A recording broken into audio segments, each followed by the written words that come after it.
లష్కర్ బోనాల్ సందర్భంగా ఉజ్జయిని మహంకాళి అమ్మవారిని దర్శించుకున్న సీఎం రేవంత్ రెడ్డి నేరుగా ఢిల్లీ చేరుకున్నారు. ఎన్నికల సందర్భంగా ఇచ్చిన హామీ మేరకు రైతు రుణమాఫీ అమలు చేసిన తరుణంలో వరంగల్లో కృతజ్ఞత సభ నిర్వహించాలని సర్కార్ యోచిస్తుంది. ఆ సభకు ఏఐసీసీ అగ్రనేత రాహుల్ గాంధీని ఆహ్వానించేందుకు రేవంత్ ఢిల్లీకి వెళ్లారు. ఇప్పటికే ఢిల్లీలో ఉన్న డిప్యూటీ సీఎం భట్టి, మంత్రి ఉత్తమ్ కుమార్ రెడ్డితో కలిసి సీఎం రాహుల్ గాంధీని కలవబోతున్నట్లుగా సమాచారం.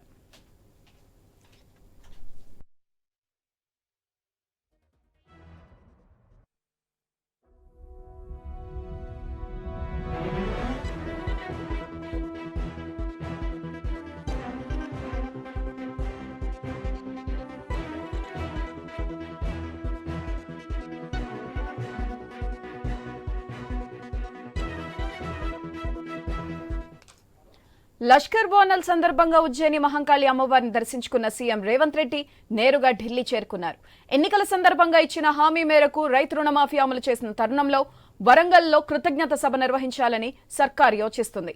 ఆ సభకు ఏఐసీసీ అగ్రనేత రాహుల్ గాంధీని ఆహ్వానించేందుకు రేవంత్ ఢిల్లీకి వెళ్లారు.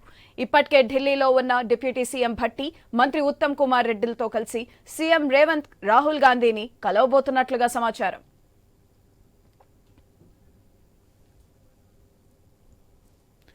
దీనిపై మరింత సమాచారం మా స్పెషల్ కరెస్పాండెంట్ సునీల్ ఫోన్ల ద్వారా అందిస్తారు.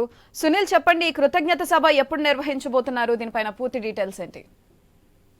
తెలంగాణ సీఎం రేవంత్ రెడ్డి ఢిల్లీ చేరుకున్నారు. ఆయన ఈరోజు కాంగ్రెస్ అగ్రనేతలను కలిసే అవకాశం ఉంది. ఏఐసిసి అధ్యక్షుడు మల్లికార్జున ఖర్గే, సోనియా గాంధీ, రాహుల్ కలవాలి అని అంటున్నారు.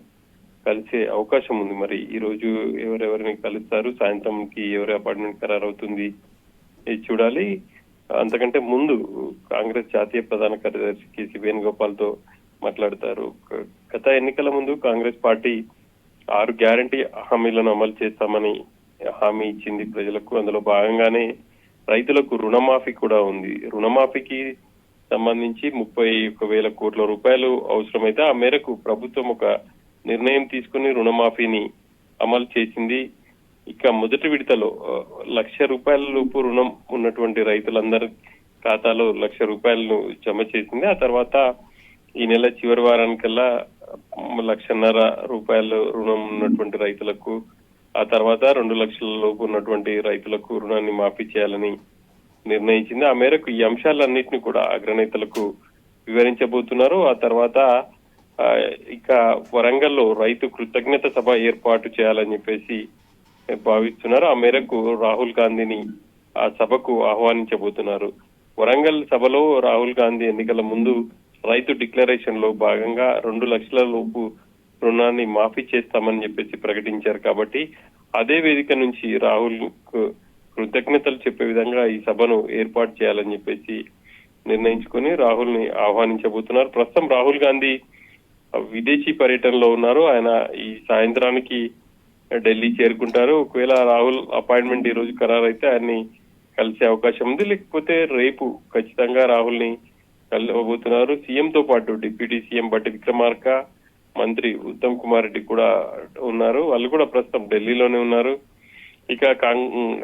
ఇక పార్లమెంట్ సమావేశాలు కూడా ప్రారంభమవుతున్నాయి. కాబట్టి రాష్ట్రానికి సంబంధించి అధిక నిధులు తీసుకురావడమే కాకుండా ఇప్పటి వరకు పెండింగ్ లో ఉన్నటువంటి సమస్యలను ప్రస్తావించే దిశగా ఎంపీలకు దిశానిర్దేశం చేయబోతున్నారు. ఇక మిగతా అంశాలకు వస్తే ఇప్పటికే టీపీసీసీ పదవి కాలం పూర్తయింది. అధిష్టానంతో ఆ అంశం కూడా చర్చించబోతున్నారు. ఇక పార్టీ పదవులకు సంబంధించి కావచ్చు, అంటే ప్రధానంగా ఆ నామినేటెడ్ పోస్టులు, ఆ తర్వాత మంత్రివర్గ విస్తరణ, వీటన్నిటికి సంబంధించి కూడా మరోసారి కాంగ్రెస్ నాయకుల నుంచి, అగ్రనాయకుల నుంచి గ్రీన్ సిగ్నల్ తీసుకునే ఛాన్స్ ఉంటుంది. ఇక మొత్తం మీద చూస్తే ఇవాళ రేపు ఢిల్లీలో సీఎం కావచ్చు, డిప్యూటీ సీఎం, మంత్రి ఉత్తమ్ బిజీగా ఉండే అవకాశాలు అయితే కనిపిస్తున్నాయి. సుధాత్రి.